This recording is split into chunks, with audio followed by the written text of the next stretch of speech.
Hello, I'm just having a beautiful moment in the car before I pick up my daughter, and I had a gorgeous facial and I'm all oily and gorgeous and feeling beautiful, and I wanted to jump on right this moment and just share with you from the depths of me that you matter. You matter. There's everything that's going on inside your life right now, inside all of your being. Hi, Rebecca. Inside your body, inside your mind, your heart, and your soul, it all matters. The things that are stressing you, hi Kimberly, the things that are stressing you are feedback from your innate wisdom. Stress is feedback that we're out of alignment with the truth of who we are, and we should never be cultivating long-term circumstances when we're stressed, because we're basically pouring our time, energy and focus into things that aren't right for us. And it can be not right on any of those levels: body, mind, heart, soul.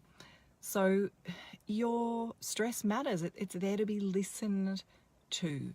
And if you don't know how to listen and correctly interpret the feedback, then listen to other videos of mine. I've got free workshops. I've got a book that really breaks it down that was published this year called The Happiness Recipe. I want you to learn how to hear your feedback when it's giving you that message of less of this, please, or no, that's not right for me. Because consent isn't just about sexual interactions. We talk about consent in terms of, teaching teenagers, what's a yes and what's a no. But we're not talking about consent in terms of, are you getting ready to go to work for a job that your whole body is a no for? Are you living in a set of circumstances that aren't right for you? Are you in relationships that your body's saying no to? No amount of happy la positivity is going to correct those circumstances. Your stress is there for a reason, and it matters. Your innate wisdom is talking to you, and I really want you to learn how to listen. Now, your hopes and your dreams, they matter too. They're there for a reason. It's your innate wisdom saying more of this. It's kind of like a plant growing towards the sun and roots going towards the water and the nourishment. Our hopes and dreams are part of the pattern of who we are.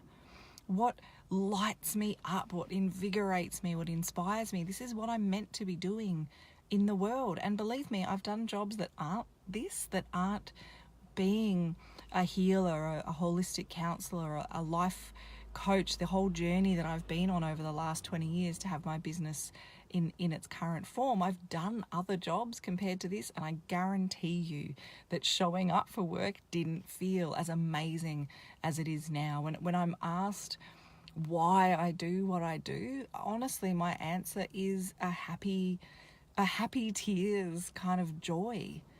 When I'm in front of a client or in front of someone and I'm talking with them, it doesn't matter whether it's online or on the phone or in person, I have this ability to see the truth of who they are. And it's a bit like that quote from Michelangelo where he says, David was in the marble and my job was to take off all the marble that wasn't him. And when I'm sitting in front of someone and I see the truth of who they are underneath all of the well-practiced behaviors, the cloaks that they're wearing, the heaviness, all of that chunky marble that isn't them, it's so easy for me to connect with their truth. And our work then is slothing off, carving off, taking off the layers of not them. And do you know how much energy people pour into being out of alignment with who they are? And you know how much energy is freed up when someone lands in the truth of who they are and they live, they work, they interact and they love from that place? It's kind of like winning Tuts Lotto. There's all of this energy freed up because you're being authentically who you are. Now your body is giving you feedback every moment of every day. Less of this, more of this. It's guiding you into the wisdom of who you are. That's why your stress matters, and that's why your hopes and your dreams matter. We're meant to be paying attention. It's time. The world needs you to be being you. And the other thing that I want to say before I finish and my daughter jumps in the car, is that we can only ever feel loved, truly deeply loved, to the level that we've let people in. So if you are out of alignment with who you are, if you're hiding your truth, if you are in behavioral patterns where you're not really being authentic, I'm not saying you're being fake, I'm just saying you behave in a way that doesn't cause an upset, or you behave in a way so that there's no conflict. It's kind of like you're not really David, or whatever the feminine equivalent of David is. You're kind of walking around in a block. When someone says, I love you, they're only seeing the block, they're only seeing the outside. So in a sense, they're loving what you do or what you show, but I love you can't reach the core of who you are if you don't have full permission to be in the truth of who you are. And I want you to feel loved. There is so much love in the world, and it's something it's really hard for me to put into words, but it's something so amazing. There's a lot of side effects of the work that I do, and one of them is people feeling so much more connected. It's like the difference between having a hug with someone in your regular outfit and you hug someone. I hugged a client yesterday, and it was like, it was just beautiful feeling her come home to her own heart and allowing me into her space. But imagine if we had had that hug and we were all puffed up with like 16 snow jackets. It would have been a different kind of hug.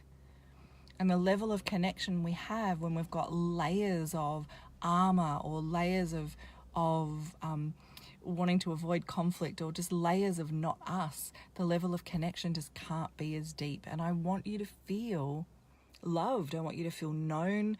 I want you to feel seen. I want you to know that it's safe to be who you are. Even if it doesn't feel like it is right now, it might just be that you're not in quite the right set of circumstances. Maybe you're a divine tropical plant and you're planted somewhere near the North Pole, so it doesn't feel safe to be who you are because you're not in the right nourishing environment. But I want you to know that the nourishing environment that's right for you exists in the world right now, and there's people ready to know, love and adore you.